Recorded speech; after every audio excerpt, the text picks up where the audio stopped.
Hello everyone and welcome back to another Minecraft update video. This is 1.16 release candidate 1 and it's been over 9 years since we've had a release candidate. The last one was for 1.0, the adventure update, 9 years ago.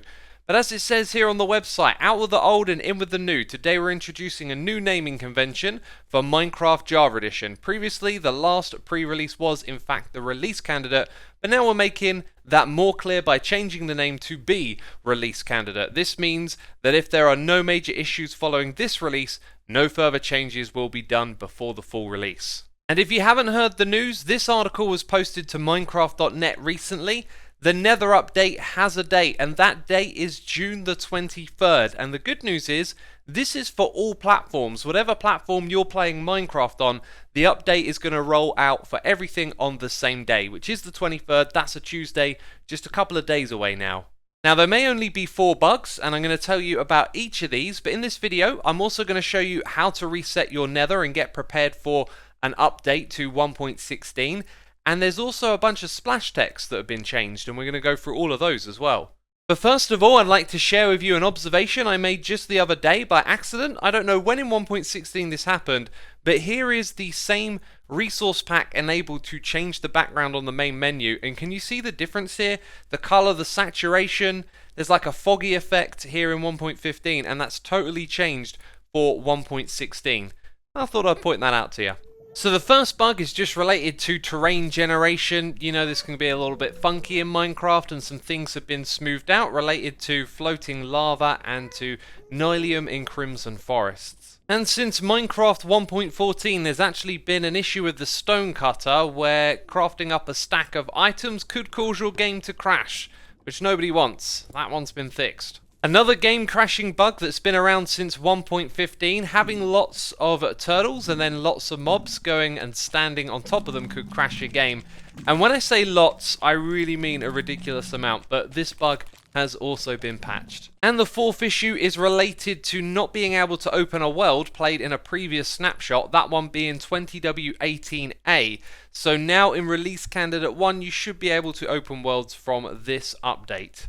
There is also 2 bugs that I'm aware of. A ghast isn't going to be able to see a player unless it shares the same eye line. So now that it's come down to the same level as me, it's now seen me and I'm getting shot at. So here it is again. Look, the ghasts are right above me and they're not going to see me until they come down to the same eye level. And yes, I am in survival mode. And there you go, that one came down low enough. The other bug I'm aware of is to do with minecarts and lava. They no longer get destroyed by lava. The other minecart there is just underneath it. This includes minecarts with TNT. You'd expect those to explode going into lava. And there probably are a few other bugs as well, and so we can expect to see a 1.16.1 at some time in the future, I imagine. And of course, make sure you're subscribed if you want to find out what's going to be in those future updates. The next changes are to the splash text that appears here in yellow on the screen. For a while now, we've had splashes related to the COVID-19 pandemic. Those are now going to be the part of the normal rotation with all the other messages, and some have been added for this update and some have been removed. So the removed ones are undocumented, down with OPP, Luid with 2 dudes with food, switches and ores, huge tracts of land, my personal favourite, totally forgot about Dre, popping tags, getting ready to show, getting ready to know, getting ready to drop, getting ready to shock, getting ready to freak, getting ready to speak. And along with those, some new ones have been added. This parrot is no more, it has ceased to be. Honey, I grew the bees. Find your claw. Everybody do the leaf. Heart, Max, and 99 and Ducky. Bushy eyebrows. Edit is a name. From free range developers. Music by Lena Rain. Oh man. Hashtag Minecraft Farms, and my pickaxe, envision, create, share, fabulous graphics, also try Minecraft Dungeons, vanilla, may contain traces of citrus, zoglin. And before we jump into how to reset the Nether, on your screen you're seeing the old Nether update logo. It's been replaced with this new one. It's pretty much the same, but they've embraced the colours of the new types of fungus wood that we have in this update. So that's the new logo for you. So how about resetting the Nether dimension? Well, first of all, what I do want to say is you should always make backups when you're updating to a new update of the world. This one was made in 1.15.2. If you want to make a backup, the tools are now built in. You've got a button right here called Make Backup, and then you can get to that backup if you have a problem in the future by opening your backups folder.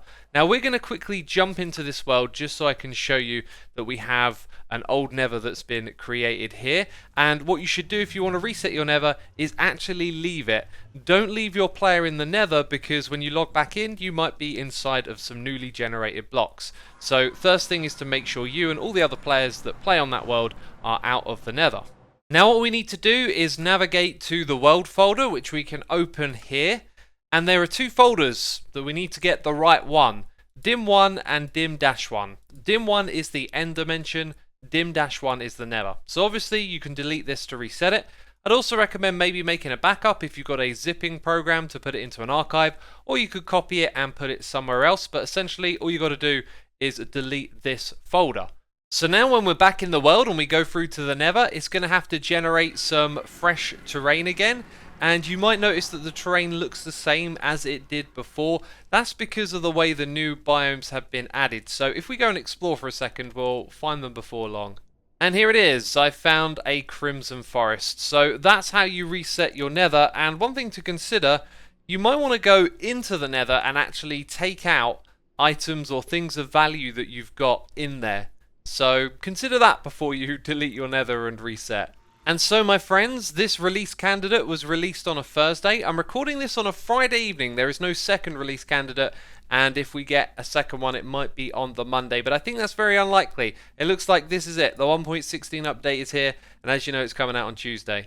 And so my friends, it brings us to the end of this video. If you've enjoyed it, please do leave a like to support the channel, and share this video with your friends if you think any of them might find learning how to reset the nether useful. But anyway, that's it from me. Thanks for watching, and I'll see you soon with more 1.16 content.